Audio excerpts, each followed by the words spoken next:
Yes, everybody, welcome back to Talking Wolves. It's been a long time since we did a news and transfer update video. Hope you guys are keeping well and safe, and we're approaching the final two pre-season games before we kick off the 22-23 season. Of course, just at the end of last weekend, we finished off the Alicante tour, which the Talking Wolves crew were there. We absolutely loved it. We've got our final two games over in Portugal this weekend before we kick off the season against Leeds United away from home. Today, I'll be getting you up to date with what's been going on, probably over the last week or so, actually, because we haven't done one of these for a while. So, as always, be sure to hit the like button, subscribe to the channel, and let me know your thoughts in the comment section down below. But we had some very disappointing news today in regards to Raul Jimenez.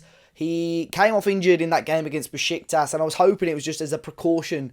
And it's been very quiet for the last few days. And then it's been announced today that he's going to be out for a number of weeks. He will be missing the start of the Premier League season. It was said by John Percy from The Telegraph he could be out for up to 8 weeks, which will mean he'll miss a huge chunk of the start of the season. Wolves have said it is going to be a number of weeks. Wolves put out a statement, and it was a lot vaguer than that.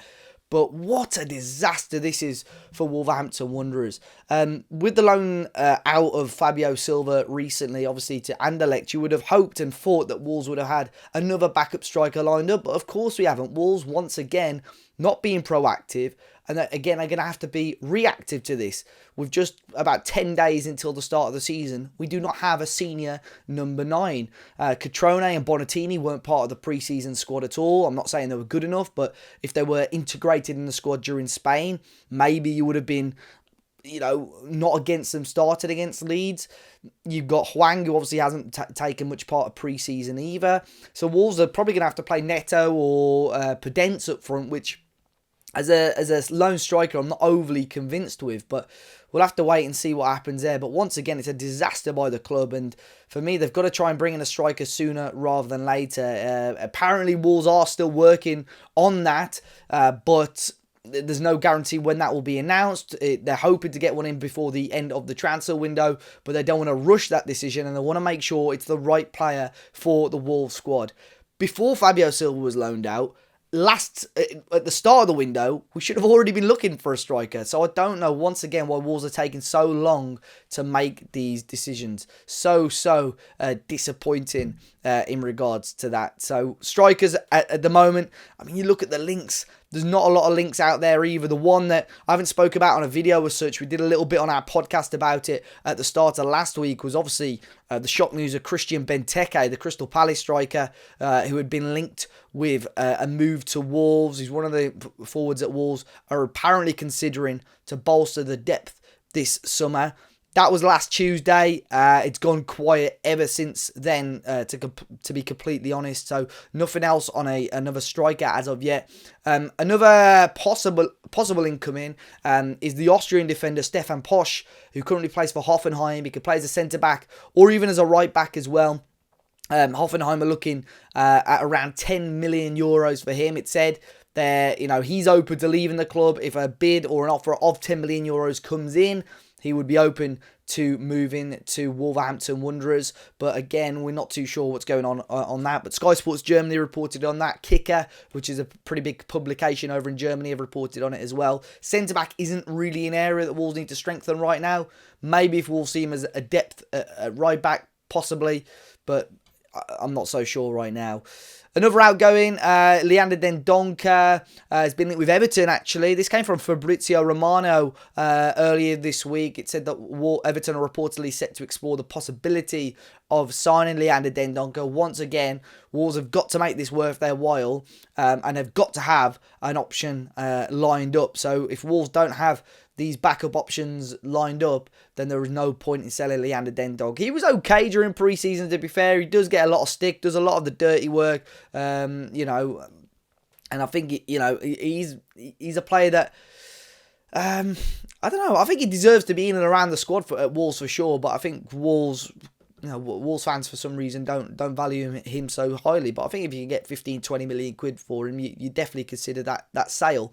Another player that is probably going to be leaving this summer is Patrick Cutrone. He was lined up to actually go out with the squad to Spain last week, but at the last minute, Cutrone, Bonatini, and Jordan are all told stay in Wolverhampton in case a loan deal loan or permanent deal comes to fruition for you. Now, Rangers in Scotland and Celta Vigo from Spain are the two newest clubs that have been linked with Patrick Cutrone. It's unknown whether they're going to be loan deals or permanent deals. You'd assume Wolves are just going to cut their losses and sell Cutrone. If they can get a few million for him, it's going to be one of the biggest ever Wolverhampton Wanderers transfer flops in Patrick Cutrone. It's just not worked out, has it? But I think he'll be going by the end of the window for sure. Luke Kundal as well was a player that, again, was put in and around the squad. I was possibly expecting a little bit more from him in pre-season. I don't think he's been given a huge amount of opportunities and a huge amount of minutes, but Wolves are apparently open to loaning him out this summer. There are EFL clubs looking at him, potentially seeing, if he could be a part of their team. I think it would be a good move. I think he's a player now that does need a huge amount of minutes. If he can get a decent championship loan, I think that would be brilliant for the club, and I think it would be brilliant for the player. But obviously, in terms of our squad depth, it will make us even shorter. So if we can bring in another midfielder, I wouldn't be against potentially loaning Luke Kundal out for the 22-23 campaign. Dario Osorio as well, have been a player that I've mentioned over the last few weeks or so. Once again, TNT Sport in Chile have mentioned Wolves and said there is some sort of agreement in place for Wolves. It's unsure whether it's with the player or with the club, which is Universidad over in Chile. But he's a young, talented winger. But it just seems to be the same story over the last few weeks or so. The player is open to leaving his club and moving abroad. But again, it doesn't seem to be going anywhere right now. And a little bit of I'm not going to say it's a non-Wolves story because it definitely is, but former Wolves wingback Ruben Venagaray has now officially joined Everton on loan with an option to buy from Sporting. Now, it's worth noting that Wolves still hold 50% of the rights of Ruben Venagaray's next transfer move. So if he has a good season and Everton go to purchase him, it's believed the option could be around 15 to 20 million euros. Wolves will get 50% of that. So a very decent piece of business there by Wolves, but Ruben Venagaray has joined Everton, and maybe that will give Wolves a little bit more money, but not for at least 12 months or so.